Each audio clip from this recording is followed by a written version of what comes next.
Welcome to the Into AI Safety podcast, where we document my shift to a career in AI safety. This show aims to serve as a mentorship proxy for those getting into the field, and a mentorship amplifier for our guests and myself. As always, I am your host, Jacob Haynes.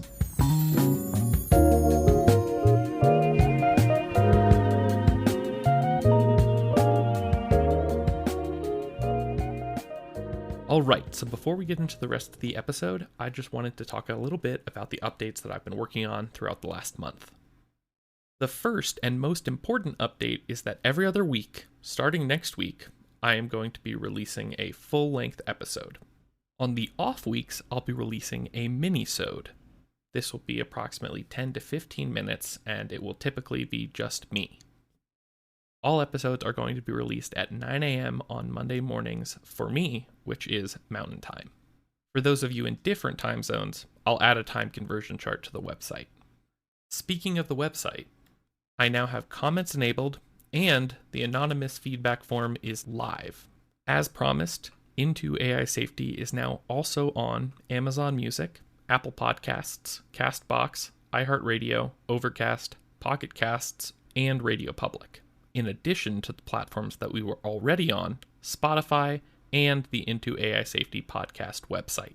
You also probably noticed that I now have a podcast theme song, which was written by Chase Procopia, a close friend of mine from college. He's also doing the audio editing for each episode, so if you think, oh man, he's improved his audio editing skills, I have not. Chase is just much better at it than I am.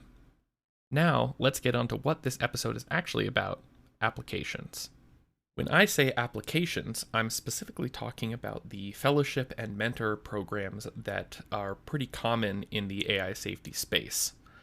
I recently applied to the winter 2024 versions of MATS, Astra Fellowship, and Arena, each of which is a mentoring program that aims to help people who are getting into AI safety learn more about how to do that effectively by working with more experienced individuals.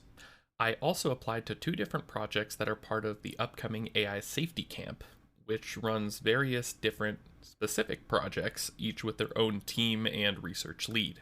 As I have mentioned before, although I will give links to the resources that I used during this process, I will also make sure to discuss why that resource was useful, how I used it, and give thoughts on what qualities to look for in a resource that would make them valuable for the same reason. There are 2 primary purposes for doing this.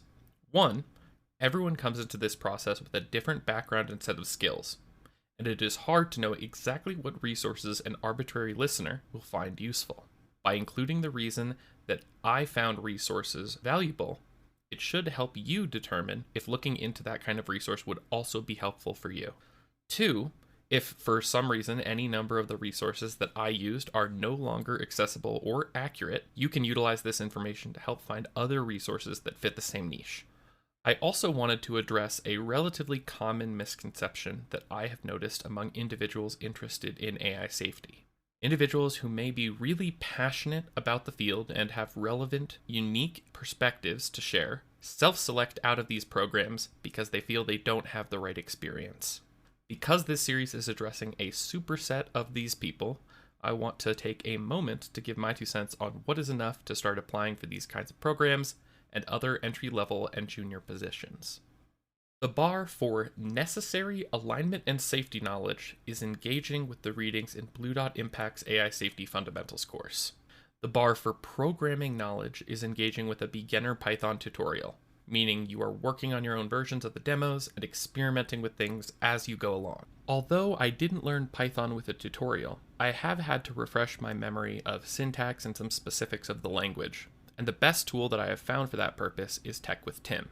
I have found his tutorials particularly useful because they are succinct and provided at a slow but deliberate pace. This is nice because then more experienced viewers can listen at 2x and still be able to follow along, while brand new coders will benefit from the default speed. His videos are on YouTube, but he also publishes written versions of the tutorials on his website, which is incredibly useful for multimodal learners and allows you to skip right to the content you are confused about or need a refresher on.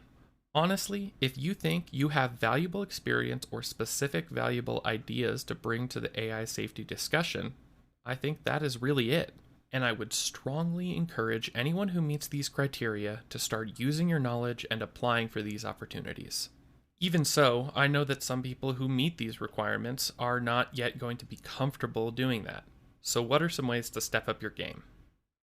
Number 1, take the first session of Fast.ai's curriculum. Do this before beginning the other items I mentioned because it is going to be extremely valuable. 2, find a relatively recent paper with open source code that you are interested in. If you aren't sure where to look, try Papers with Code, which has many academic papers, all of which have code to accompany them. Start implementing your own version, probably on Kaggle, which is discussed in detail in the first Fast.ai session. Note that you will want to make sure that this project is publicly available so that you can point to it as an example of your work, and this typically means setting up a GitHub repo for it. Also, use other tutorials on more advanced Python when you hit a snag. Again, Tech with Tim is great for this as he has many project-based tutorials. Begin thinking about ways to extend the research. Typically, you can get some starting ideas from the future work section of the paper published with the code that you are using. But going beyond those ideas is encouraged as well. Although I personally find mechanistic interpretability, or MECInterp for short, to have a subpar theory of change, it is great for understanding what is happening in ML systems and is a good place to start as an ML researcher. Note, this is exactly what I am doing with Daryl on our current project. 3. Finish the FastAI curriculum. This can be done in conjunction with the paper extension I just mentioned, but I wanted to emphasize that I believe you can begin working on meaningful research very quickly.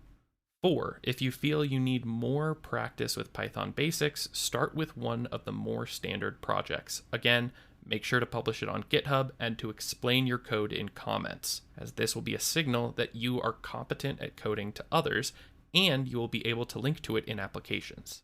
5. Participate in alignment jams, hackathons focused on AI safety, or other accessible and welcoming hackathon communities. Not only will this provide you with informal mentors, but it will also push your comfort zone towards actually getting things done.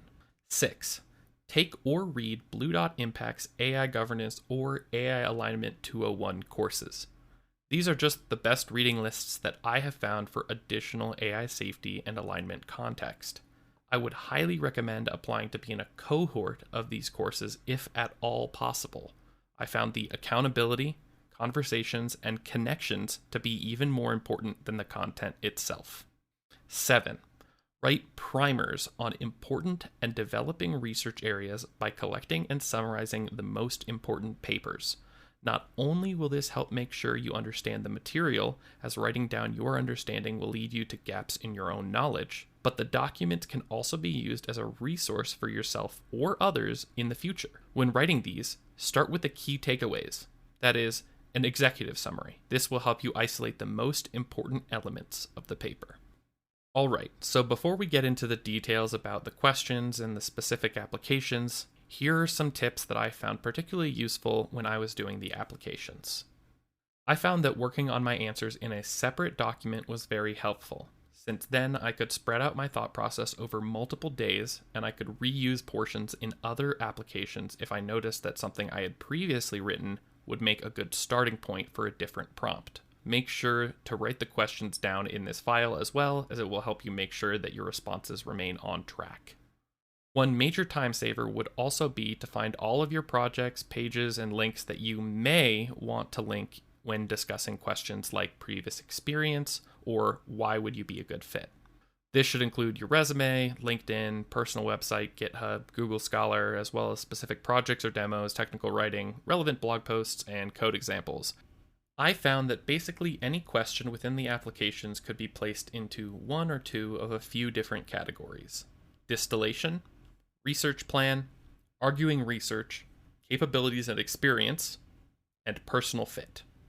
Distillation is basically just another word for summarizing without reference to the original work or substantial loss of quality.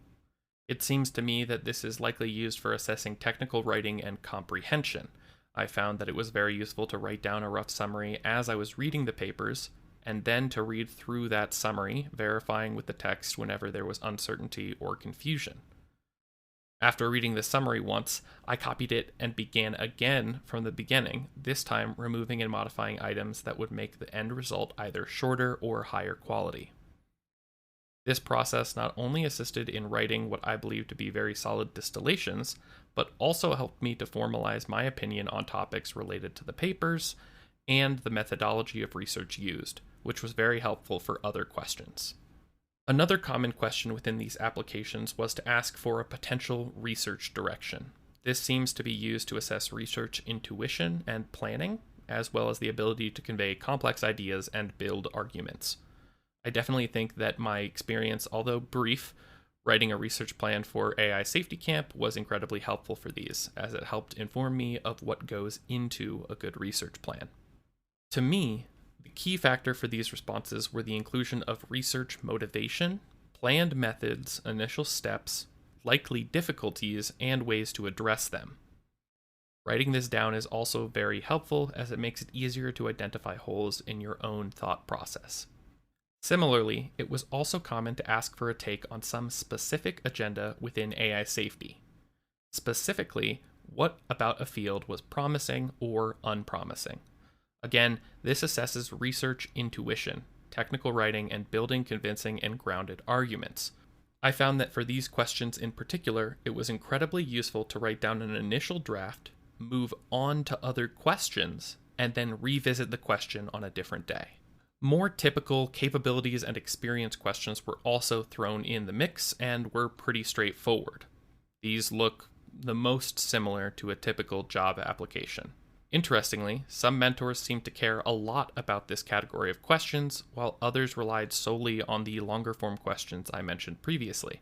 Some specific items that were mentioned in these were coding experience and examples, technical writing experience and examples, strengths, and relevant anecdotes from previous works. Note that some mentors will send coding assessments after you have submitted your application. Lastly, we have the personal fit questions.